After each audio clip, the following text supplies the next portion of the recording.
Nae here, and today is Friday. You know what that means. It's Fertility Friday! So I thought I would start off the first Fertility Friday with a little bit of a catch up, a little bit of a get to know me, get to know my story a little bit. So today's video is going to be my infertility story. I have done one of these videos before, but I think it is about time that I do one with everything updated so that we know where we're up to, because 2018 hopefully is going to be the year. Fingers crossed. So Josh and I first met in February 2013. So like I said in Tuesday's video, we met online. We lived in the same town our entire lives, but it actually took us meeting online to find each other. In early 2014, Josh proposed, and then the 26th of May 2015, we got married. The wedding was the most stressful, but the most beautiful day of my life. It was absolutely perfect. I loved it, and there's only a few things I would change, but that's the OCD in me. Basically, the month before we got married, I was already thinking babies. I was already thinking, let's try and fall pregnant and have an announcement for the wedding. Boy, was I wrong. So basically we started trying straight away. I started tracking my cycles. Okay, so really all I was doing was marking when I got my period, and that was about it. Boy, was I delusional. For some reason in my research, I had the idea that all women ovulated on day 14 of their cycle. I didn't even consider that some women have longer cycles than others. Some don't even ovulate. Some don't have a period for 6 months. I just had an idea that every woman ovulated on day 14. So that really wasn't the case for me. After tracking my cycles properly, I realized I wasn't ovulating until like cycle day 21. So in January 2016, it was the new year, and I was feeling very optimistic once again, but January 2016 was really rough for me. My period was late, like really late. The first time that had been really late in a long time. Since 2015, mid 2015, I had been tracking my cycles, marking my periods. I was getting 31-day cycles the whole way through. 31 days, 31 days, 31 days, 31 days. I remember even in Japan, I was marking my periods on an app so I could schedule when I was going to need sanitary products when I was out and about running around Japan, because I was here, there and everywhere every single day. So I liked having that control of knowing when my period was coming. And I looked back, and every single time I was 31 days on the dot. No question about it. It was 31 days. January 2016 was my first really long period. I just assumed I was pregnant. You know, I wasn't 31 days. It went to 35. I went to 40. I went to 45. That's when I started feeling really sick. I felt like I was going to vomit all the time. I felt very lethargic. I was sleeping a lot. I had no energy. All these signs led to pregnancy. I had no pain in my stomach. I had no swollen boobs. I had no tenderness in my breasts. I had nothing. None of the specific signs. None of my cervical mucus was matching up. None of it sort of looked right. But all these other signs were telling me that I was definitely pregnant. So on day 45, I decided to go to the doctor. So then she scheduled some blood work to see if I was actually pregnant. And with work and everything, that took a couple of days for me to get back to the doctors. But the night before I had the doctor's appointment, day 49, my period came. Before my appointment, I knew that I wasn't pregnant. It was obvious. It was devastating. I literally screamed. I was that upset because I had my hopes up so much that I was pregnant. It was heartbreaking, and that's really when the infertility sort of really started to affect me mentally. So I went to the doctors just for the checkup to get the results, even though I already knew I wasn't pregnant. Turned out I had very low iron levels. That is because I don't eat a lot of red meat. I choose not to eat a lot of red meat. I would prefer not to eat meat in general. It's really not something I enjoy eating. It's something I know I need to eat. I only eat really lamb and chicken. They're the only two things I really do eat as far as meat is concerned. So my body struggles with iron levels. So instantly I was put on iron supplements to sort of bring those levels back up. I haven't had any sort of indication that I have had an iron deficiency since. I need to get on top of it, because whenever I feel tired, I know it's related to that iron deficiency, because it just goes down, up and down whenever I stop taking my tablets, whenever I stop eating meat. So in September 2016, I decided that it was time to go and see a fertility specialist. After more months of trying, after more months of sort of doing more research and, you know, joining some different apps and communities and realizing what I needed to actually look for, and that my period wasn't regular and that I wasn't ovulating on time and all of that, I knew I had to go and see a specialist. My doctor was still very much on the, you need to lose weight to have a baby. You need to lose weight to have a baby. You need to lose weight. Give it 6 months, give it a year, lose some weight and it'll be fine. I struggled to lose weight. I have struggled to lose weight my entire life. I'm not leaving it a year, 2 years, 3 years, 4 years to lose weight to try and see if I can have a baby. I know that is probably one of my biggest problems with having a baby right now, and my infertility is my weight. And it's something I will constantly struggle with and constantly have to work on, but it's not something that can be fixed like that and I can become pregnant. It is something I'm going to have to work on for a long time, and it is something that I can't necessarily fix in a reasonable time. I'm 32, I'm 33 this year.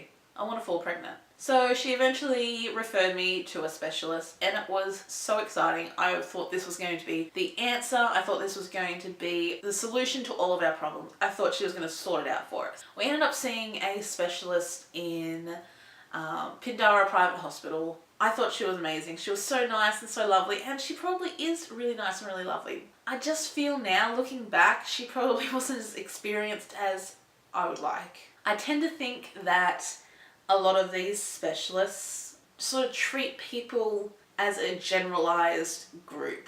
There's only one way to sort of solve infertility, whereas I believe that everyone is different. There's different ways to treat different people, and I don't think going down the same course of, you know, procedures and medication and stuff, I don't think that's going to solve everyone's problems, because everyone is different. So I think it was about October 2016 that I started on Clomid, and I did Clomid for 6 months. 6 months, people. I did 6 months of Clomid. Started off on, I think it was 50 milligrams, and worked myself up to 200 milligrams a day, 5 days a month. It was intense. It was intense. By the 6th round, it was really affecting me emotionally. It had really sort of ripped me apart as far as emotions go. In the beginning, it was fine, but once you sort of get that collective build-up of Clomid in your system, it is just a destroyer. It just ruins you. It was not fun at all. It was, yeah, not the best time. The only monitoring my specialist did during those Clomid cycles was doing a day 21 blood draw, just to ensure that my ovulation had occurred. Now, for me personally, I knew I wasn't ovulating until about day 20, day 21, day 22. So every time those blood tests would show increased progesterone, but not very high progesterone, because I'd only just ovulated. So the progesterone levels weren't as high as they probably should be, which in turn sort of meant that I had low progesterone levels, which I don't think is correct. I don't know. I'm still up in the air about the progesterone thing, because if I only ovulated around day 21, day 22, and the samples were taken on day 21, is it a true indication of where my progesterone levels were after ovulation?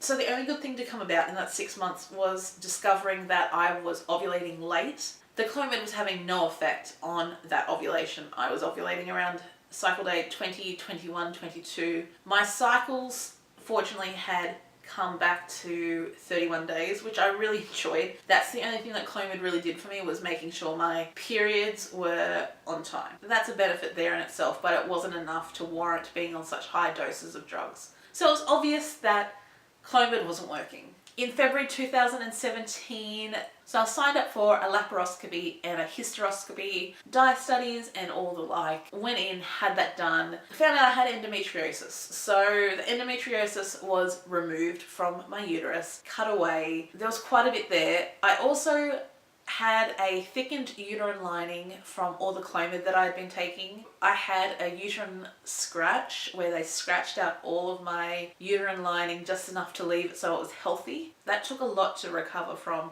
It was not my first keyhole surgery. I'd had about 6 or 7 other keyhole surgeries from when I had my gallbladder removed. So I wasn't new to the sensation of being pumped full of gas to sort of open up my body parts to enable them to get to where they needed to be. I was used to the anesthetic, I'm used to the sutures, the incisions, I was used to all of that. but it took me a long time to recover. It probably took me 2 weeks to fully recover from that.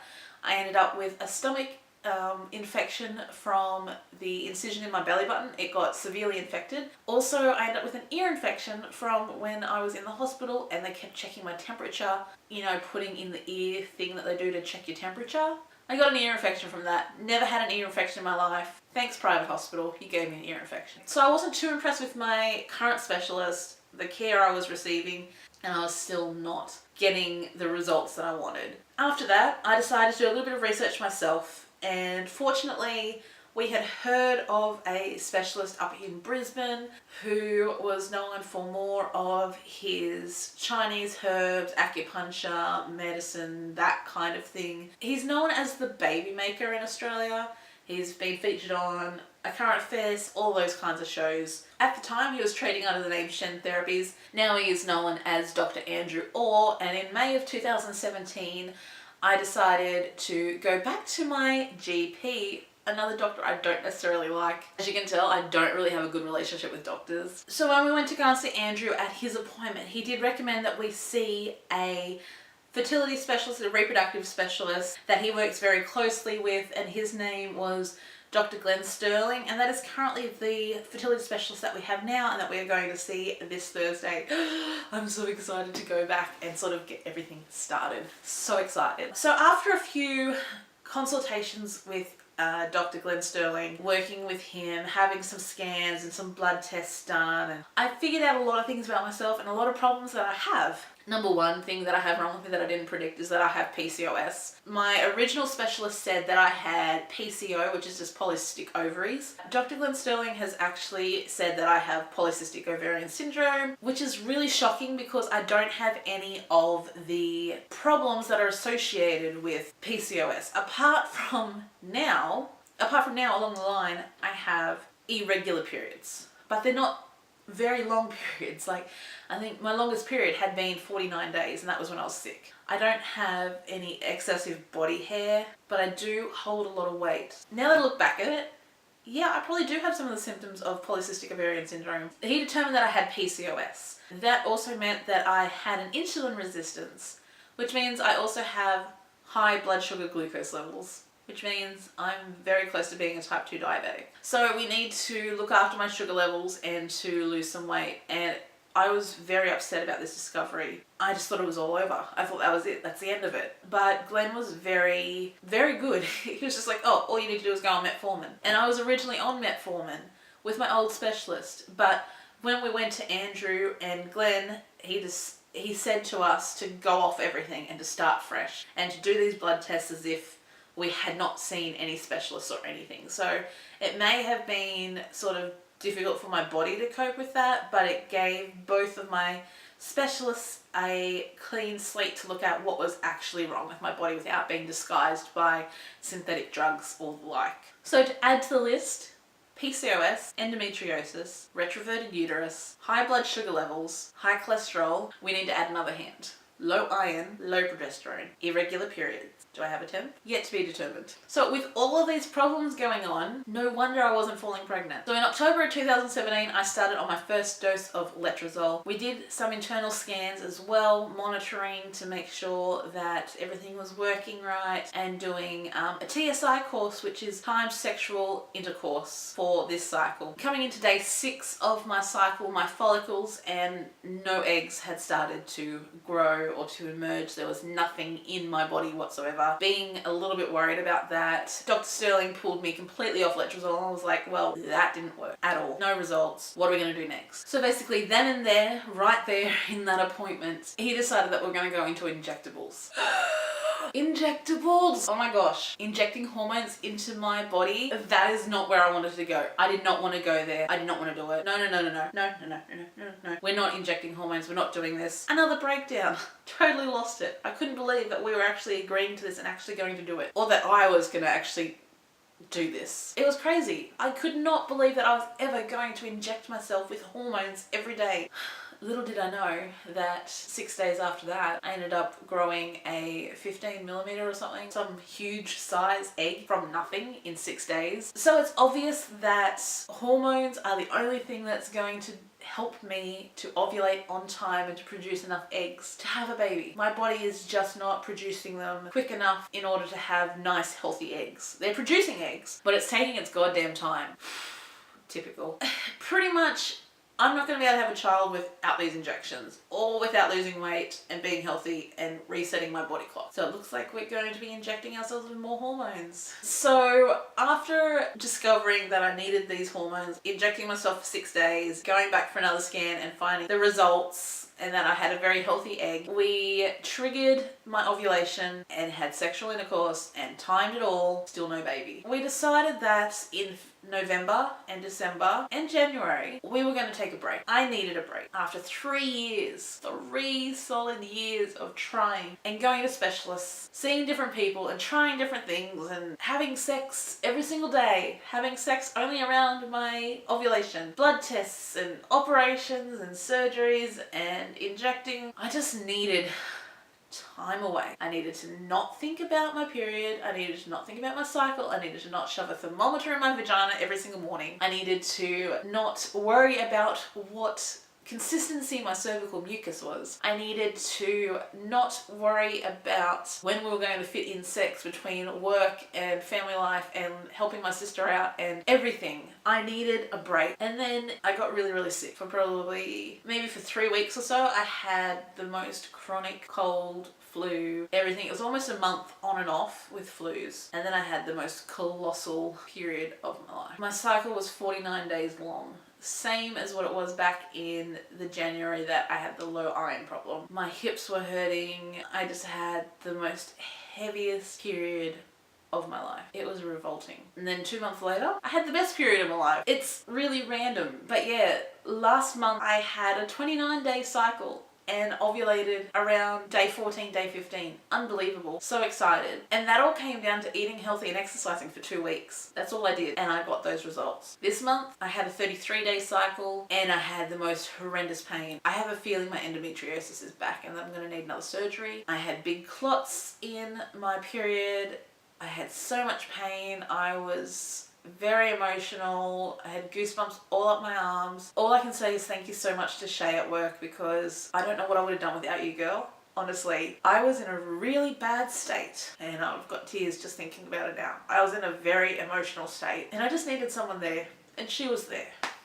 You know, I don't have a lot of friends in reality. It's more YouTube, Instagram, Facebook. They're my friends and my workmates. And I just needed someone there and she was there. And it just meant the world to me. And I know she's probably not watching this now because she's probably not interested in this kind of thing. But I really did appreciate that. It was a very selfish time for me and I didn't like it. I don't usually cry at work, but I just broke down crying. I was so upset because my mind instantly went, oh my gosh, here's this pain again, these waves of pain. I have goosebumps up my arms. I'm clotting like crazy. Endometriosis is back, which means no IVF in February, which means I'm gonna have to go and have another laparoscopy, which means I'm going to have to do all this thing, which means it's not gonna be for another 2 to 3 months before I can do IVF. I'm absolutely lost. Like, what's the point of even trying? What's the point of going forward? It's just so worrying to me. Every time I get a little bit of hope, something happens. And that is where we are now. Like, that was last week. I'm literally on day 5 of my cycle. I'm only just coming off my period today. We see the fertility specialist on Thursday as well as see my acupuncturist, and I'm going to need to divulge all of this information to them because I need to get this sorted out and I need to do the right thing by me. I'm still really excited for IVF and I hope that we still can do it in February. I really don't want to waste all of this money though if endometriosis is going to inhibit my chance of falling pregnant because I already have so much else that is a problem. So that is it, guys. I hope you enjoyed this video. I hope that gave you a little bit more insight into my infertility journey and where I am up to this current day today. This is where we are. I hope you enjoyed this little video. I hope it sort of gives those of you that are just starting out on your infertility journey, you know, that first 6 months of not falling pregnant. I hope this gives you a little bit of insight to what can possibly happen and all of those underlying factors that you are not aware of. It doesn't mean that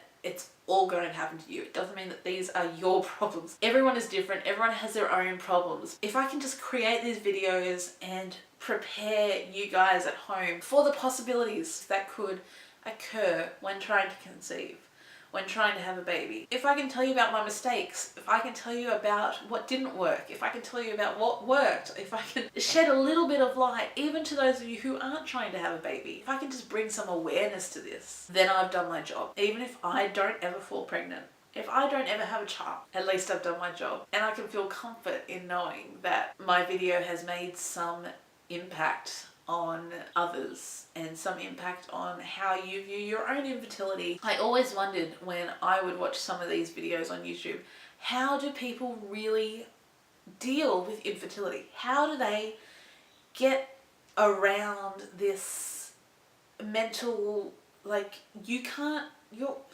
having trouble having kids. It doesn't mean you can't have kids. It just means you're struggling to have kids.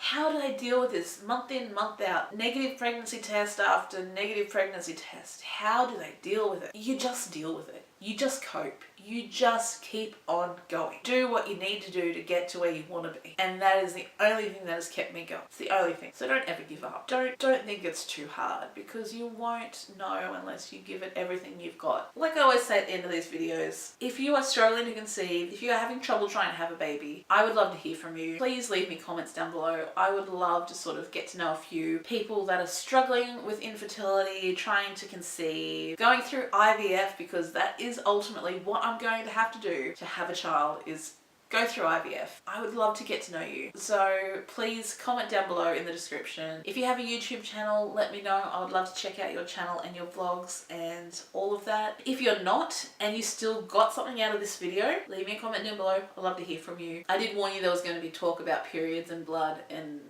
cervical mucus and all of that. And why not start off video 1 just that way?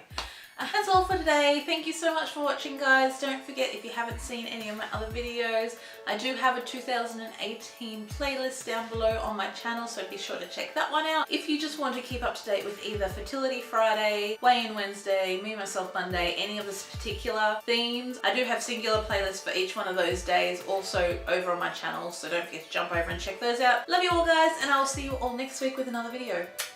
Bye bye.